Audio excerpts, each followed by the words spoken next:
Merci de nous rejoindre pour cette dernière partie de l'Africa Newsroom. Nous sommes toujours en compagnie d'Amidine Khan, docteur en économie et en intelligence économique, Patrick Boyo, juriste et enseignant à l'Université d'Evry, Alfred Tchongo, éditorialiste.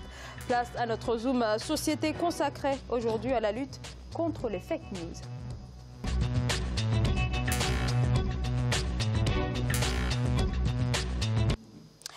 Un combat mené notamment par les autorités égyptiennes, mais à quelques jours de l'élection présidentielle. Un scrutin sans véritable opposition face au président sortant Abdel Fattah al-Sisi. Cette campagne prend des allures inquiétantes. Pour les professionnels des médias, le régime, sous couvert de lutter contre les informations mensongères, ne cherche ni plus ni moins qu'à faire taire les voix dissidentes. Vina Nodin.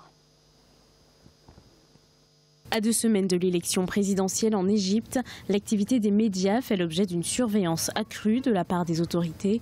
Le parquet égyptien a mis en place des lignes téléphoniques dédiées aux plaintes contre des informations considérées comme mensongères qui seraient publiées par les médias ou sur les réseaux sociaux. Des informations qui porteraient atteinte à la sûreté de l'État. Le président Abdel Fattah al-Sisi a lui-même mis en garde les médias contre la publication d'informations jugées diffamatoires vis-à-vis de l'armée en les qualifiant de haute trahison. L'Égypte occupe la 161e place sur 180 pays au classement mondial 2017 de la liberté de la presse de Reporters sans frontières. Alors donc depuis quelques jours, on a une multiplication des arrestations de journalistes, des interviews scrutées à la loupe et des sites internet bloqués. Environ 500 sites selon les ONG qui travaillent sur place. Et donc au niveau des journalistes, c'est 29 journalistes professionnels ou non qui sont emprisonnés. Alfred Tchongo, est-ce que les autorités égyptiennes vont trop loin? Là, pour le coup, je peux dire que vraiment Sisi va un peu trop loin sur la question de la fabrication de fausses informations, etc. Ça me paraît quand même assez problématique puisque l'Égypte a quand même une presse de qualité, des journalistes de qualité, pour qu'on puisse les soupçonner tous d'en vouloir à Sisi et à son pouvoir. On ne peut pas museler la presse puisque c'est un combat perdu d'avance. Il y a toujours d'autres canaux par où ils peuvent communiquer. Ça, c'est une première remarque. La seconde, c'est que sur cette question de fake news, alors ça dépend de quel côté l'on se situe. On sait que le maître en la matière, celui qui a lancé l'idée pour la première fois, Donald Trump. Effectivement. Exactement. On l'a vu avec son ministre des Affaires étrangères. Il a raconté partout. Quand on a dit, mais non, tu vas le virer. Mais non, nulle part, je n'ai jamais dit que j'allais le virer. L'autre, il a cru très simplement que bah oui, c'était un fake news, mais finalement, il l'a eu à la fin. Donc, il faut se méfier effectivement de tout ça. Mais qu'à cela ne tienne, si on en revient vraiment à l'Égypte, je crois effectivement que là, pour le coup, il ne faut pas exagérer. Et là, Sisi est en train de confondre un certain nombre de choses. La vraie presse, les vraies informations et ce qui peut s'apparenter à cela.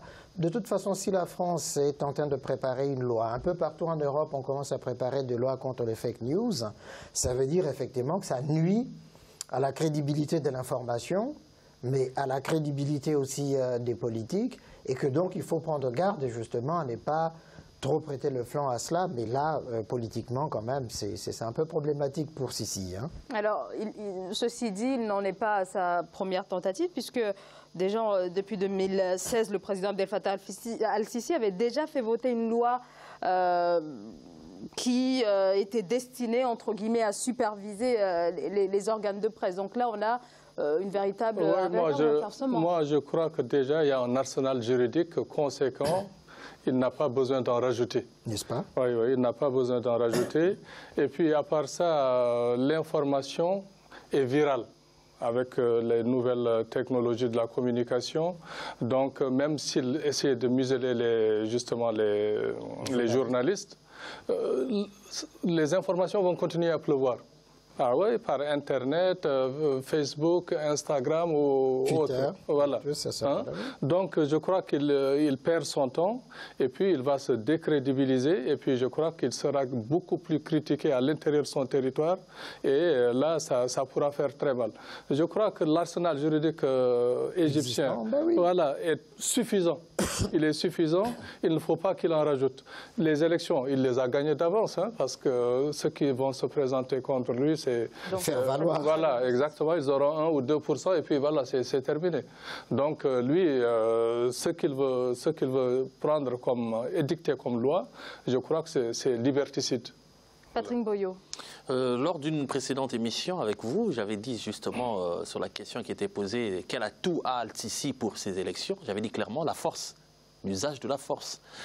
Mais là, je pense qu'il n'avait pas besoin d'utiliser cette force-là pour essayer de museler la presse égyptienne, qui est quand même une des presses les plus réputées du monde arabe. Ils ont un humoriste dont le show, juste après les printemps arabes, la période des printemps arabes, était devenu un rendez-vous culte dans tout le Moyen-Orient, quoi. Mais aujourd'hui, j'apprends que même cet humoriste a aujourd'hui des difficultés pour pouvoir exercer son travail. Donc, il est en train de casser l'image qu'avait l'Égypte, au moins sur le plan médiatique, d'un pays assez respecté et où les journalistes savaient bien faire leur travail. Ça ne va pas contribuer à lui ajouter plus de points. Mais je pense que tout cela appelle aussi à une certaine responsabilisation de chacun sur l'information. Aujourd'hui, chacun est éditeur, chacun est journaliste, chacun est émetteur. Chacun doit aussi pouvoir être responsable de ce qu'il émet. Et pousser les gens dans leur retranchement, c'est ramener tout le monde à devenir anonyme. Et si l'anonymat gagne du terrain, je pense que là, on ne saura plus rien contrôler. Et ce sera le contraire de ce qu'il vise à obtenir qui va se produire à ce moment-là. Alors justement, quel serait le meilleur angle d'attaque pour recadrer tout ça, toutes ces informations diffusées effectivement sur Internet et qui posent parfois problème? Alfred Chiango. Oui, mais là, on a vu que tous les patrons, les responsables justement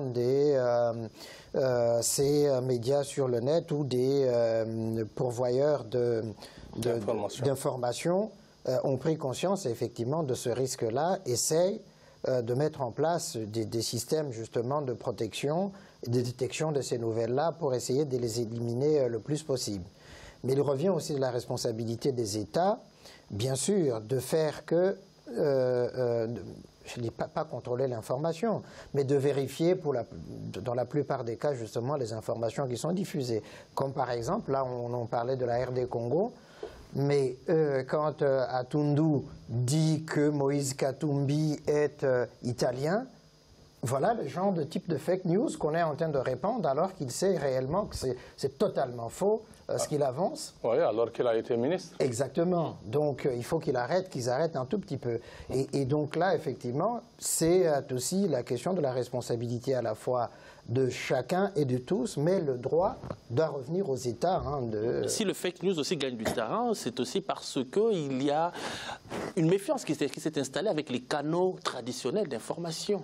Vous voyez en France comment les gens se méfient et se détournent aujourd'hui de la presse traditionnelle. Il y a des médias qui viennent d'ailleurs, qui commencent à s'installer et auxquels les gens donnent de plus en plus de crédit parce qu'au moins ils entendent autre chose que ce qu'ils ont l'habitude d'entendre. Oui, vous pouvez ajouter aussi que toujours dans ce système-là, il y a aussi d'autres médias qui naissent à partir de la contestation de... Exactement. Voilà. Exactement. Donc cette méfiance des canaux traditionnels doit aussi pousser les journalistes que vous êtes à pouvoir vous interroger pourquoi cette méfiance, pourquoi cette homogénéité. Cette méfiance, à mon sens, vient un peu de l'homogénéité des informations qu'on trouve partout et changer un peu de son des cloches. Afrique 24 le fait bien. De toute façon, tout politicien qui s'attaque aux médias est perdant.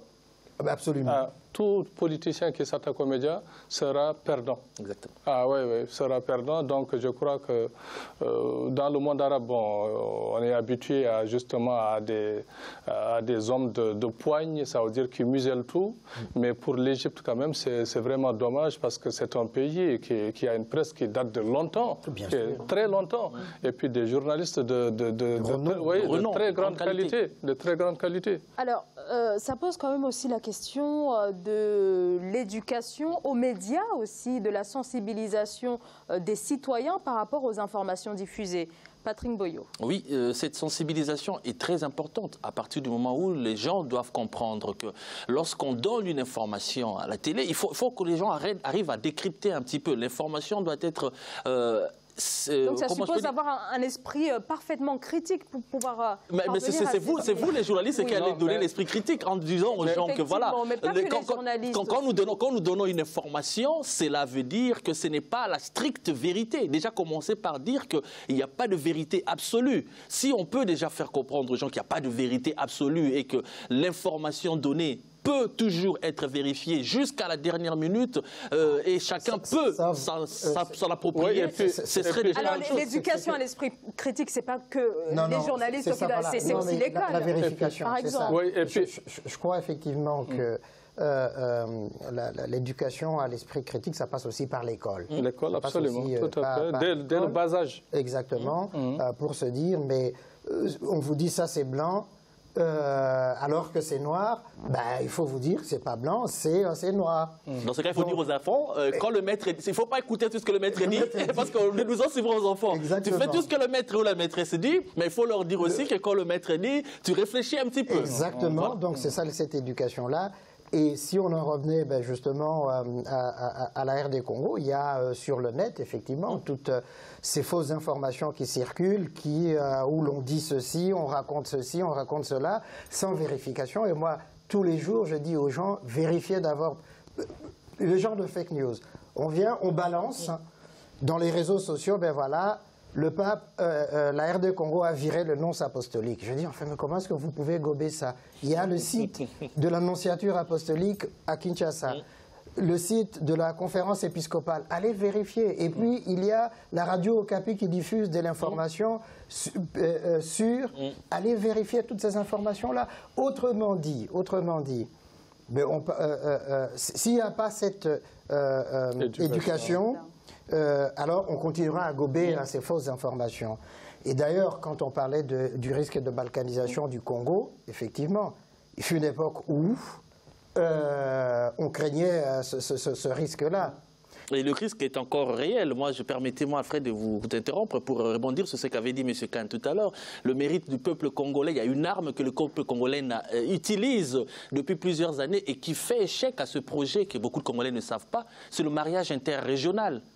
Quand je suis de l'Équateur, au nord de RDC, je vais épouser une femme du Kasaï, à 500 km de chez moi, avec qui je n'ai pas de lien ethnique ni régional contact direct, mais je contribue déjà à éviter que ce pays se balkanise, parce que l'enfant qui va naître va avoir non seulement une richesse culturelle des deux provinces du Congo, de deux langues, de deux traditions différentes, mais il sera aussi attaché à ce pays.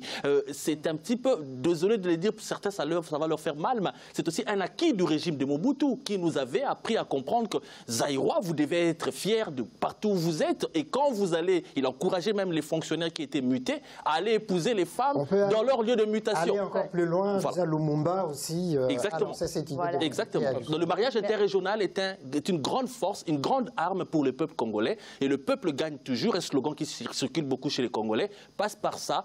Rester attaché interrégionalement. Merci beaucoup à tous les trois d'avoir participé à ce débat. Midine Kahn, je rappelle que vous êtes docteur en économie et en intelligence économique. Patrick Boyo, juriste et enseignant à l'Université d'Evry. Alfred Tchongo, merci beaucoup pour vos précisions. Mais très heureux d'avoir été avec vous autour de ce plateau. Et puis, les débats ont été assez vifs, comme d'habitude, mais c'est très éclairant pour nos téléspectateurs.